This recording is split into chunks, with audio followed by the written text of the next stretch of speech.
Hey guys, how's it going? Elliot here again. In today's video, we are going to be having a look at the Nintendo Game Boy Classic Mini. Obviously, it hasn't actually been released yet, and it isn't actually certain that it is going to be released. But in this video, we're going to be having a look at why I think it will be, what games I think will be on there, and what I think it will look like. So the reason then that I think Nintendo are going to be releasing a Nintendo Game Boy Classic Mini is because Nintendo of Japan have filed a trademark for the Game Boy design. So what does that mean for us then? Well, Nintendo did the exact same thing before making the SNES and the NES Mini, which means hopefully we're going to be getting a Game Boy Mini. Obviously this is just speculation at this point, although a lot of people have high hopes that it is going to be a real product. So when do I think it's going to be released? Well, honestly, I think it's going to be released next year. I don't think we're going to see it this year. I don't think we're going to see it early into 2018, but I definitely think closer to the end or maybe in the middle of the year, we will see a release of the Game Boy Classic Mini. So this here is a DMG Game Boy released in 1989 by Nintendo. This is the design then of it, and I think it looks absolutely amazing. That is obviously the design that we will be seeing replicated somehow in this Game Boy Classic Mini. In terms of size then is really going to be the question. Obviously this is already a portable device, it already kind of fits in your pocket, certainly not going to be any bigger than this. Nintendo of Japan released a Game Boy Pocket Classic Edition, which looks very, very similar to the DMG, as you can see there. Same color scheme, same buttons. You're looking at very, very similar devices here, except this Game Boy Pocket is a lot smaller. I think we're most likely going to see something this size.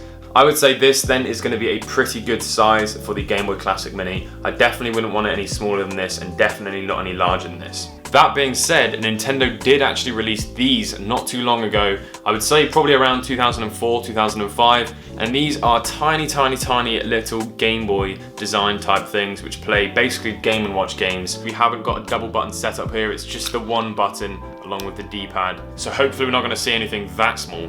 For some of you who are already in the loop of handhelds and Game Boy designs, you may have heard of the BitBoy, which is, I reckon, very, very similar to what the Game Boy Classic Mini might look like.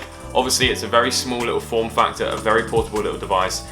It has the backlit screen, it has a lot of built-in games. I definitely don't think we're going to see the same menu system. Hopefully we're going to see similar software designs to the NES and SNES Mini, because I very much like the look of that. And lastly, before we move on to the games, these are some knockoff Game Boys that I have. As you can see, they are very, very much smaller than the actual original DMG. Maybe we'll have something which looks a little bit like that. The last thing we're going to look at is going to be games. I'm not entirely sure what we're going to see. There's a lot of popular titles out there. I definitely think we're going to be seeing Tetris, obviously. We're definitely going to be seeing Super Mario Bros. And hopefully, and this is the game that all I really care about being released, and that is Link's Awakening for the Game Boy. It is the best game that I've ever played. It's personally my favorite game ever. It's kind of a no-brainer that we're going to see some Pokemons in there. We've got to attract the slightly younger audience as well. I definitely think we're going to see some Metroid games maybe, and I'm certainly going to see a Kirby game. But that, I reckon, is probably going to be about it. We might see like a Castlevania. I doubt we're going to be seeing stuff like Trip World, although that would be absolutely amazing if we did. I really hope you guys have enjoyed this video. Let me know what games you think we're going to see in the Nintendo Game Boy Mini. I'll catch you in the next one. Peace.